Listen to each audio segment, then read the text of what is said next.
Hi friends, ఈ స్టోరీలోకి వెళ్ళే ముందు స్టోరీ కనుక మీకు నచ్చితే లైక్ చేయండి, కామెంట్ చేయండి, షేర్ చేయండి, సబ్స్క్రైబ్ చేసుకోవడం మాత్రం మర్చిపోకండి.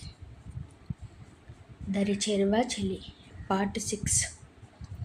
ఆమె మనసులో భయపడుతూ ఏం చెప్పాలనుకుంటున్నావు అరుణ్ అని టెన్షన్గా అడిగింది హర్షిత. నేను బీటెక్ సెకండ్ ఇయర్లో ఉండగా అప్పుడు పరిచయమైంది జనని నాకు జూనియర్గా. ఫస్ట్లో చాలా సైలెంట్గా ఉండేది, ఎవరితోనూ కలిసేది కాదు. ఎందుకో తనని చూసిన వెంటనే ఒక రకమైన ఫీలింగ్ పుట్టింది మనసులో. లవ్ ఫీలింగ్ కాదు కదా అరుణ్, భయంగా అంది హర్షిత.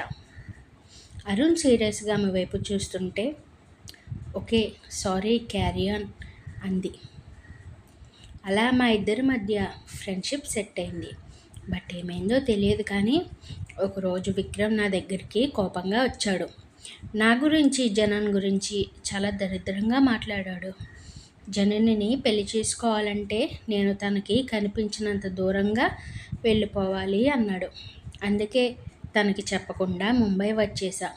నా టెన్షన్ మొత్తం విక్రమ్ జననిని ఎలా ట్రీట్ చేస్తున్నాడా అని చెప్పాడు అరుణ్. ఇంతే కదా అరుణ్, నా లవ్ ఒప్పుకోవడానికి మరేం ప్రాబ్లం లేదు కదా అంది. లేదు, నేనున్న పరిస్థితుల్లో నీ లవ్ని ఫీల్ అవ్వలేను హర్షి. ఐ నో నీపై స్పెషల్ ఫీలింగ్ ఉంది నాకు. నీకు జనని పేరు మాత్రమే చెప్పాను, బట్ మా వెనక ఉన్న కథ ఇది. నాకు కొంచెం టైం కావాలి నీతో నార్మల్గా ఉండటానికి అన్నాడు. నీకు నచ్చినంత టైం తీసుకో అరుణ్.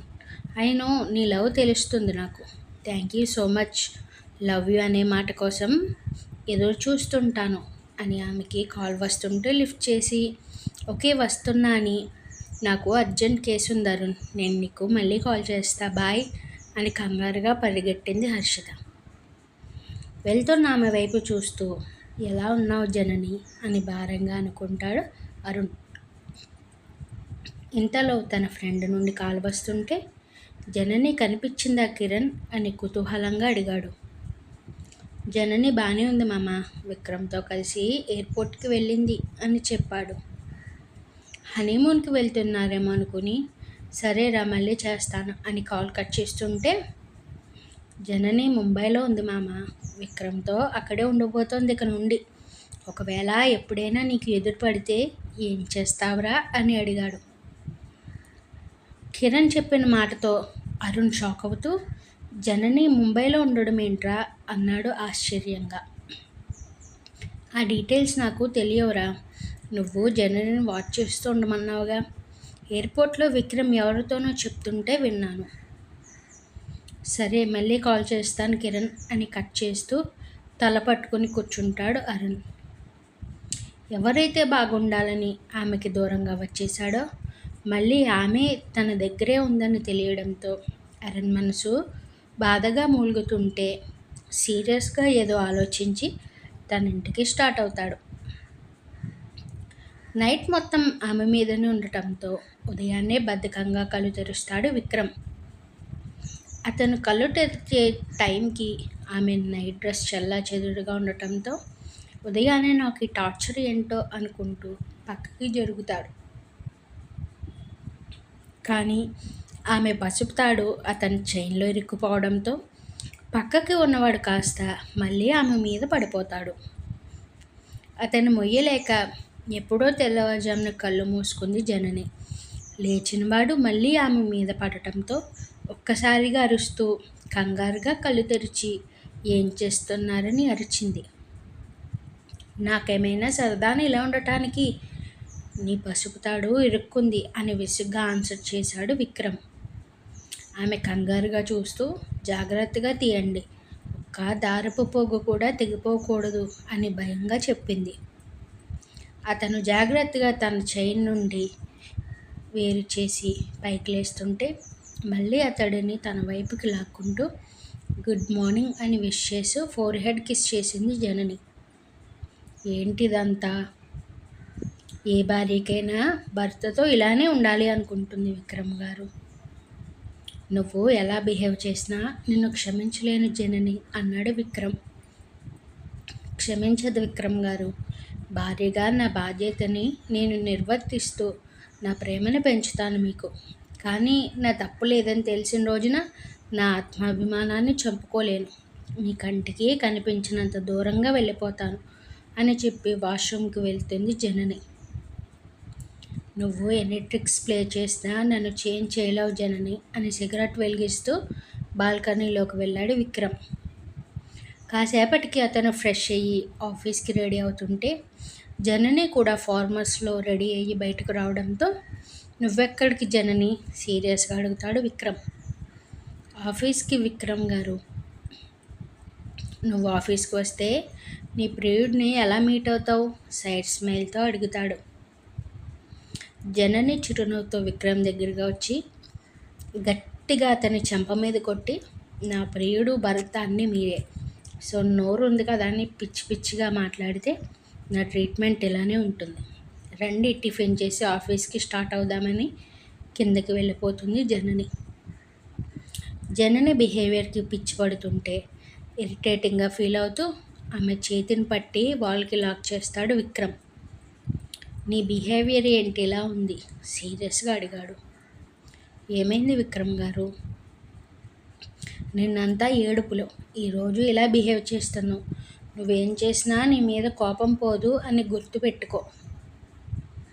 ఏంటి ఇలా ఉండడం మీకు నచ్చలేదా? ఏడుస్తూ ఉంటాను అని ఎక్స్పెక్ట్ చేశారా? అలాంటి థాట్స్ ఉంటే వెంటనే కట్ చేసేయండి. నేను ఎంత పవిత్రంగా ఉన్నానో నాకు తెలుసు. మీలా ప్రేమించినట్టు నటించలేను నేను. అందుకే ఎంత హేట్ చూపిస్తున్నా నా లవ్ మాత్రమే చూపిస్తున్నాను మీకు. టిఫిన్ వడ్డించాను తినండి అని చిరునవ్వుతో చెప్పి ఆమె తింటూ ఉంటుంది.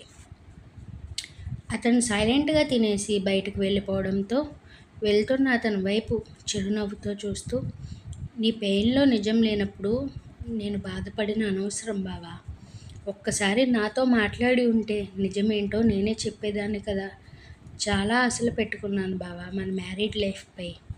కానీ అన్నింటినీ అడియాసలుగా మార్చేశావు అని మనసులో బాధపడి తినాలనిపించక హ్యాండ్ వాష్ చేసుకుని కారు దగ్గరికి వెళ్ళింది జనని. ఇద్దరి ప్రయాణం మౌనంగా సాగగా విక్రమ్ నేరుగా తన లోపలికి వెళ్ళిపోవడంతో ఆఫ్టర్నూన్ లంచ్ తీసుకొచ్చి అని డ్రైవర్కి చెప్పి విక్రమ్ని అనుసరించింది జనని. లోపలికి వెళ్ళేసరికి న్యూ ఎండి అని అందరూ వెల్కమ్ చెప్పి బొకేస్తో విష్ చేస్తుంటే సీరియస్ ఫేస్తో అందరి వైపు చూస్తూ జనని చుట్టూ చేసి, she is my wife Janani and time waste చేయకుండా వర్క్ స్టార్ట్ చేయండి అని బేస్ వాయిస్తో చెప్పి తన ఛాంబర్కి వెళ్ళిపోతాడు జననితో. నువ్వేం వర్క్ చేస్తావు నన్ను చూస్తూ కూర్చోవడం తప్ప విసుగు అతని మాటలలో. హలో మాస్టారు, మీ అంత చదవకపోయినా మేము కూడా చదివాం కొంచెం.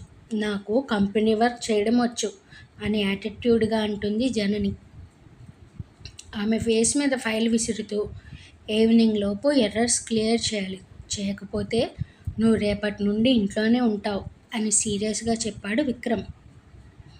నన్ను తక్కువ అంచనా వేయకండి విక్రమ్ గారు, నాకు సిస్టమ్ ప్రొవైడ్ చేయండి మరి అంది జనని. వెయిట్ ఫర్ 5 minutes అని ప్యూన్కి కాల్ చేసి కాసేపటికి జనని కోసం సిస్టమ్ రెడీ చేయిస్తాడు విక్రమ్. ఈవినింగ్ లోపు వర్క్ చేస్తే ఏం చేస్తారు విక్రమ్ గారు అంది. ఏం చేయాలి?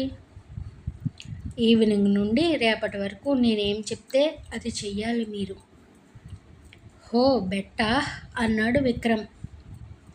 ఎస్ ఓకే, షార్ప్ 3 కల్లా ఫైల్ నా టేబుల్ మీద ఉండాలి అని సైడ్ స్మైల్తో అంటాడు అతను.